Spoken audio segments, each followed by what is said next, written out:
ರಂಗನಾಥು ನಮ್ಮ ಬಾಲಕೃಷ್ಣ ಹೇಳ್ತಾ ಇದ್ರು ಟ್ರಾನ್ಸ್ಫಾರ್ಮರ್. ನೀವು ಹೋಗಿ ಮಂಡ್ಯ ಮದ್ದೂರಿಗೆ MP ಆಗವ್ರೆ ನಮ್ಮ ಅಣ್ಣವರು. ಹಾಕ್ಸು ಅನ್ನೋ ಟ್ರಾನ್ಸ್ಫಾರ್ಮರ್ನ ಕೇಂದ್ರ ಸರ್ಕಾರದಿಂದ ದುಡ್ಡು ಕೊಟ್ಬಿಟ್ಟು ಇಡೀ ಮಂಡ್ಯ ಜಿಲ್ಲೆಗೆ ಟ್ರಾನ್ಸ್ಫಾರ್ಮರ್ ಹಾಕ್ಸಪ್ಪ ನೀನು ನೋಡೋಣ, ಬೇರೆ ಏನು ಬೇಡ, ಟ್ರಾನ್ಸ್ಫಾರ್ಮರ್ಗಳು ಹಾಕ್ರಿ ಆ ರೈತರಿಗೋಸ್ಕರ. ಉಚಿತವಾಗಿ ಕರೆಂಟ್ ಕೊಟ್ಟವರು ನಾವು 10 HP ಕಾಂಗ್ರೆಸ್ ಸರ್ಕಾರ. ಇವತ್ತು ಈ ಹೆಣ್ಮಕ್ಳು ಬಂದಿದ್ರು, ಈ ಹೆಣ್ಮಕ್ಳು ಎಲ್ಲ ಸರ್ಟಿಫಿಕೇಟ್ ಪಡಿಕೊಂಡಿರಲ್ಲ DC ಅವರು ಎಲ್ರಿ, ಇದು ಹೆಣ್ಮಕ್ಳು ಬಂದಿದ್ರು, ಅವ್ರಿಗೆಲ್ಲ ಪಟ್ಟ ಕೊಟ್ಟೆ ನಾವು. ಅವ್ರ ಮನೆ ಫೋಟೋ, ಅವ್ರ ಫೋಟೋ, ಅವರ ದಾಖಲೆ ಈ ಖಾತೆ ಮಾಡಿ 1,11,00,000 ಜನರಿಗೆ ಭೂಮಿ ಗ್ಯಾರಂಟಿ ಕೊಟ್ಬಿಟ್ಟು ಅವರ ಆಸ್ತಿ ದಾಖಲೆಗಳನ್ನು ಸೆಟ್ರೇಟ್ ಮಾಡಿ ಮುಂದಿನ ಪೀಳಿಗೆಗೆ ಒಂದು ದಾಖಲೆಗಳನ್ನು ನಿರ್ಮಾಣ ಮಾಡೋಂತ ಕೊಡ್ತೀವಿ. ಅಶೋಕಣ್ಣ, ನಿನ್ನ ಕಾಲನೋ ಜನತಾದಳ ಕಾಲಲ್ಲೋ ಇಂಥ ಕೆಲಸ ಮಾಡೋಕ್ಕಾಗ್ತಿಲ್ವ ನಿನ್ನ ಕೈಲಿ? ಓರಿ ಉಳೂರಿಗೆ ಭೂಮಿ, ಉಳೂರಿಗೆ ಭೂಮಿ, ಬಗರ್ಕುಂ ಸಾಗೋಳಿ, ರೈತರ ಬದುಕಿಗೆ, ರೈತರಿಗೂ ಕೂಡ ಫಾರೆಸ್ಟಲ್ಲೂ ಕೂಡ ಯಾರು ಫಾರೆಸ್ಟಲ್ಲಿ ಇದ್ರು ಕೂಡ ಅವನಿಗೆ ಒಂದು ಭೂಮಿ. ಇದೆಲ್ಲ ತೀರ್ಮಾನ ಡೆಲ್ಲಿ ಆಗಲಿ ಇಲ್ಲ ಇಲ್ಲಾಗಲಿ ಯಾವುದಾದ್ರು ಒಂದು ಕಾನೂನು ತಂದು ಒಂದು ಕೆಲಸನೂ ಮಾಡೋಕ್ಕಾಗಲಿಲ್ಲ ಅಂದಮೇಲೆ ಇನ್ನು ಯಾಕೆ? ಈಗ ನಮ್ಮ ನೀರಾವರಿ ಇಲಾಖೆ ನನಗೆ ಕೊಟ್ಟರೆ, ನೀರಾವರಿ ಇಲಾಖೆಗೆ ಈಗ ತಾನೇ ಮಾತಾಡ್ದು ಈ ಯೋಜನೆ, ಇದೇ ಶ್ರೀರಂಗ ಯೋಜನೆ. ಮಾಗಡಿಗೆ ಏನೋ ಲಿಂಕ್ ಅಲ್ಲ ನೋಡಿದೆ, ಅಲ್ಲಿ ಈಗ ಮಂಜೂರಾತಿ ಪತ್ರ, ಅವನ ಫೋಟೋನೂ ಇದೆ, ಆ ಮನೆ ಫೋಟೋನೂ ಇದೆ, ದಾಖಲೆ.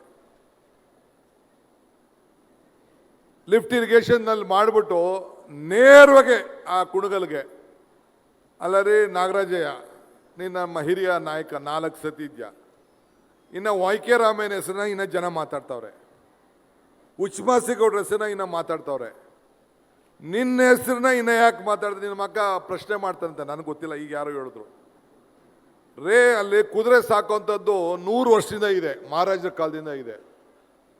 ಈಗ ಬೆಂಗಳೂರಲ್ಲಿ ತೆಗೆದುಬಿಟ್ಟು ಎತ್ಕೊಂಡೋಗಿ ಅಲ್ಲಿ ಆಡ್ತೀನಿ ಅಂತ ಅವರೆಲ್ಲ ಹೇಳ್ಕೊಂಡ್ರು. ಆಡ್ರಪ್ಪ ಅಲ್ಲಿ ಆಡ್ರಿ ಅಂತ, ಏನು ಕುಣಗಲ್ಲವ್ರಿಗೆ ಆಡಿ ಅಂತ ಹೇಳಿದೀವಾ?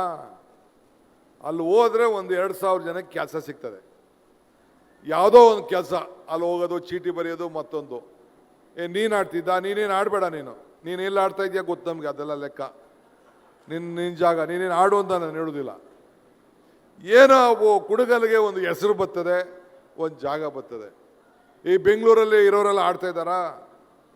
ಆ ರೇಸ್ ಕೋರ್ಸ್ ಸುತ್ತಮುತ್ತಲಿರೋರೆಲ್ಲ ಆಡ್ತಾ ಇದ್ದಾರಾ? ವಿಧಾನಸೌಧದ ಪಕ್ಕದಲ್ಲಿರೋರೆಲ್ಲ ಯಾವುದೋ ಊರಿನವರು, ಯಾವುದೋ ದೇಶದವ್ರು ಬಂದವರು, ಚಟ ಇರೋರು ಆಡ್ತಾರೆ. ಈಗ ನಮಗೆ ಚಟ ಇರೋರು, ನಾವು ಬಾರ್ಗೆ ಹೋಗೋದಿಲ್ವೇನಪ್ಪ, ವೈನ್ ಶಾಪ್ಗೆ ಹೋಗೋದಿಲ್ವೇನೇ? ಹೋಗೋದಿಲ್ವೇ? ಚಟ ಇರೋರು ಅಲ್ಲೆಲ್ಲ ಗೋವಾಗೆ ಇದಕ್ಕೆ ಹೋಗಿ, ಅದೇನದು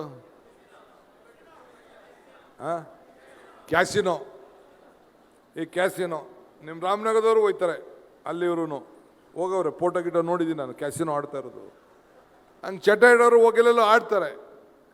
ಅದು ಯಾರು ಆಡ್ತಾರೋ, ದೊಡ್ಡವರು ಆಡ್ತಾರೆ, ಚಿಕ್ಕವ್ರು ಆಡ್ತಾರೆ, ನನಗೆ ಗೊತ್ತಿಲ್ಲ. ಅದು ನಾನು ಹೆಸರು ಹೇಳಕ್ಕೆ ಹೋದರೆ ಪೇಪರ್ ಅದನ್ನೇ ಬರೆದು ಬಿಡ್ತಾರೆ, ನಾನು ಹೇಳಕ್ಕೆ ಹೋಗೋದಿಲ್ಲ. ಸೊ ಹಂಗೆ ಏನೋ ಒಂದು ನಮ್ಮ ಕಾಲದಲ್ಲಿ ನಾವು ಯಾರೂ ಶಾಶ್ವತ ಅಲ್ಲ. ಈ ಕೆಂಪೇಗೌಡರನ್ನ ನೆನೆಸ್ಕೋತೀವಿ, ಶಾಶ್ವತನ? ಹಂಗೆ ಇವತ್ತು ನಾವು ಶಾಶ್ವತದ ಕೆಲಸ. ಈಗ ಬಾಲಕೃಷ್ಣ ಈ ಚಕ್ರಬಾವಿಲಿ ಒಂದು ಸ್ಕೂಲ್ ಬೇಕು ಅಂತ ಕೇಳಿದ್ರು. ಅಲ್ಲ ಆಯಿತು, ನಾನು ಅದಕ್ಕೆ ಕೇಳಿದೆ ಸುತ್ತಮುತ್ತಲು ಜನಸಂಖ್ಯೆ ಏನಪ್ಪ ಅಂತ. ನಾನು ಚಕ್ರಬಾವಿಗೆ ಚಿಕ್ಕ ಹುಡುಗನಾಗಿದ್ದಾಗ ಬರ್ತಿದ್ದೆ, ಪ್ರತಿ ವರ್ಷ ಬರ್ತಿದ್ದೆ. ನಮ್ಮ ತಾಯಿ ಅಕ್ಕನ, ನಮ್ಮ ತಾಯಿ ಇದ್ದಾರಲ್ಲ, ನಮ್ಮ ತಾಯಿ ಅಕ್ಕನ ಈ ಚಕ್ರಬಾವಿಗೆ ಆವತ್ತಿನ ಕಾಲದಲ್ಲಿ ಕೊಟ್ಟಿದ್ರು, ಈಗೂ ಬದುಕಿದ್ದಾರೆ. ಸೊ ಅವರು ನಮ್ಮ ನಾಗರಾಜು ಇನ್ಸ್ಪೆಕ್ಟ್ರು ಇದ್ರಲ್ಲ, ಅವರೆಲ್ಲ ಒಂದೇ ಮನೆಯವರು. ಅವರೆಲ್ಲ ಈ ಮೀನಾ ಅಂತ ಅವ್ರ ಮಗಳು IAS ಆಫೀಸರ್ ಇದ್ದಾರೆ, ಅವ್ರದೆಲ್ಲ ಇದೇ ಊರು. ನಾನು ಸ್ಕೂಲಲ್ಲಿ ಇರುವಾಗ ಬಂದು ಹಬ್ಬಕ್ಕೆ ನನ್ನ ಕರ್ಕೊಬರೋರು.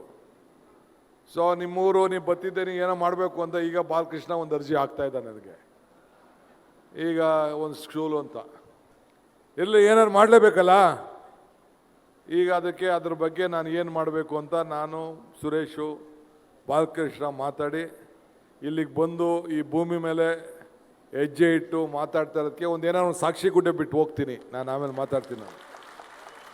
ಸೊ ಹಿಂಗೆ ಇವತ್ತು ವಿದ್ಯುತ್ ಶಕ್ತಿ ಮಂತ್ರಿ ಆಗಿದ್ದಾಗ ನಾನು ಎಷ್ಟು ಸ್ಟೇಷನ್ ಮಾಡಿಸಿದ್ದೀನಿ ಅದಕ್ಕೆ ಉತ್ತರ ಕೊಡಲಿ ಬಿ ಜೆ ಪಿಯವರು. HVDS ಸ್ಕೀಮಲ್ಲಿ ಟ್ರಾನ್ಸ್ಫಾರ್ಮರ್ ಕೊಟ್ಟಿದ್ದೀನಿ, ಅದಕ್ಕೆ ಉತ್ತರ ಕೊಡಲಿ. ಈ ಕೆರೆಗಳನ್ನು ತುಂಬಿಸುವಂಥ ಯೋಜನೆಯನ್ನು ಮಾಡಿ ಒಟ್ಟು 1,000ಕ್ಕೂ ಹೆಚ್ಚು ಕೋಟಿ ರೂಪಾಯಿಯನ್ನು ನೀರಾವರಿ ಇಲಾಖೆಯಲ್ಲಿ ಬರೀ ಮಾಗಡಿ ಕ್ಷೇತ್ರಕ್ಕೆ ಕೊಟ್ಟಿದ್ದೀವಿ. 1,000 ಚಿಲ್ಲರೆ ಕೋಟಿ ರೂಪಾಯಿ ಕುಣಗಲ್ಗೆ, 1,000 ಕೋಟಿ ರೂಪಾಯಿ ರಾಮನಗರ ಮತ್ತು ಕನಕಪುರಕ್ಕೆ. ಇಷ್ಟು ದುಡ್ಡನ್ನು ಕೊಟ್ಟಿದ್ದೀವಿ. ಬೇಕಾರೆಲ್ಲ ಲೆಕ್ಕ ಹಾಕೊಳ್ಳಿ. ನೀವೇನು ಮಾಡಿದಿರಿ ಅಂತ ದಯವಿಟ್ಟು ನೀವು ಹೇಳಬೇಕು. ಸೊ ಹಂಗೆ ನನಗೆ ಅಧಿಕಾರ ಇದ್ದಾಗ ನನ್ನ ಕೈಲಿ ಏನು ಕೆಲಸ ಮಾಡಬೇಕೋ ನಾನು ಮಾಡ್ಕೊಂಡು ಬಂದಿದ್ದೇನೆ.